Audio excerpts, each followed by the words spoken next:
Tak ada yang lebih sial dari seorang yang melucu, tapi sama sekali tak lucu.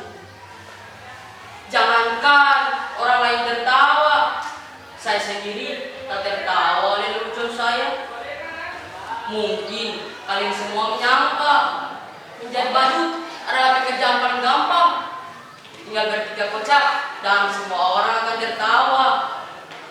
Bila kalian menjadi saya, kalian akan mengerti tidak gampang membuat orang tertawa. Apalagi ketika kamu sedang tidak ingin tertawa. Lagi pula, di zaman ketika orang-orang muda tersinggung dan marah, membuat lelucon tidaklah semudah yang kalian bayangkan. Bisa-bisa karena lelucon, kamu akan dipidanakan, dianggap menghina, dan mencemarkan nama baik.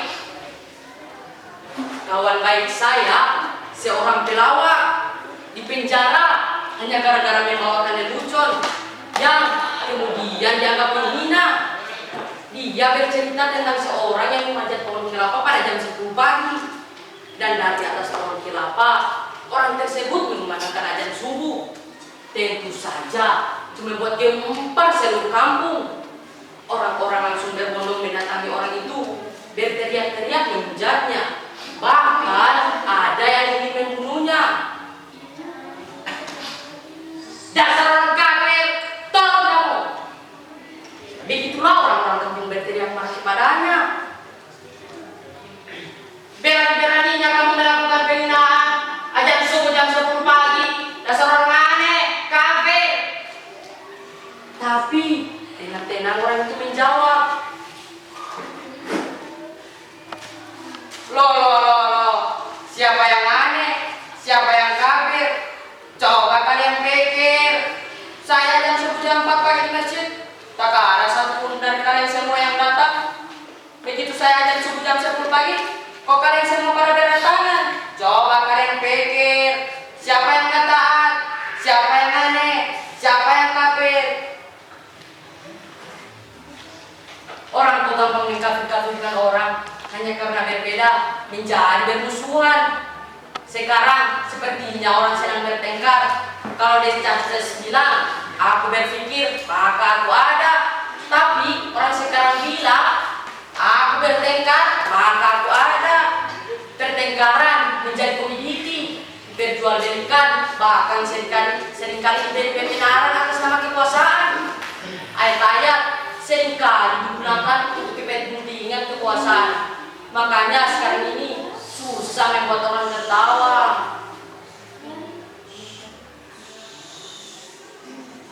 Kenapa kalian semua menatap saya seperti itu? Apa ada yang aneh dengan saya?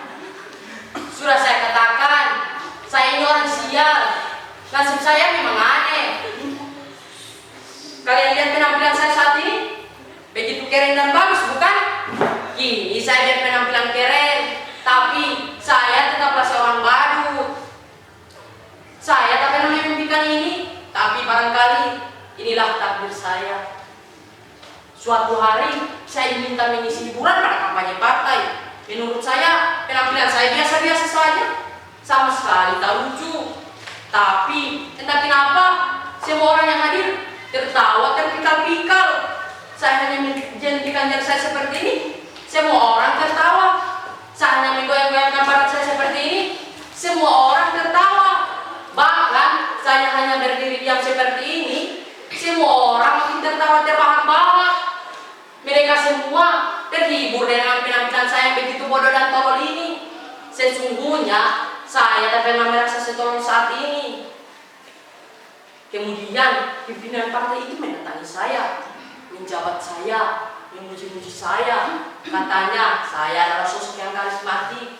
Saya punya bakat yang disukai banyak orang, dan itulah kekuatan seorang pemimpin. Ia bilang kepada saya, sekarang ini menjadi badut, menjadi pemimpin tak perlu cerdas ataupun pintar. Yang penting disukai banyak orang. Orang-orang menertawaimu, tapi sesungguhnya mereka menyukaimu.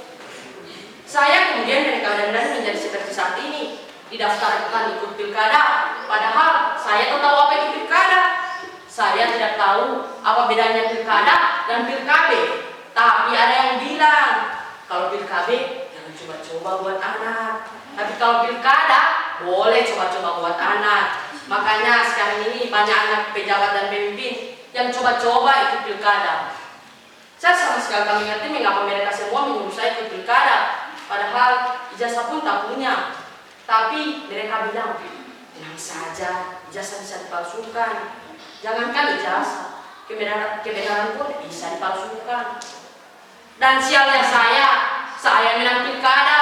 Barangkali zaman memang sudah gila. Mereka semua memilih saya karena dianggap bisa menghibur mereka.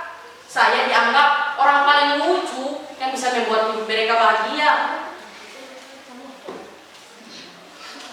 Ketika saya menjadi badut, saya tak pernah berhasil membuat orang tertawa.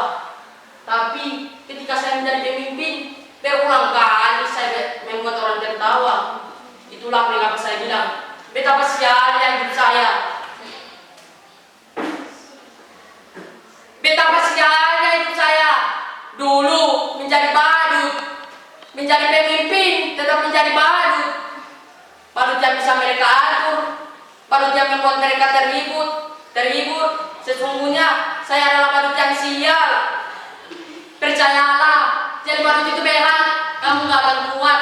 Biar para pemimpin saja.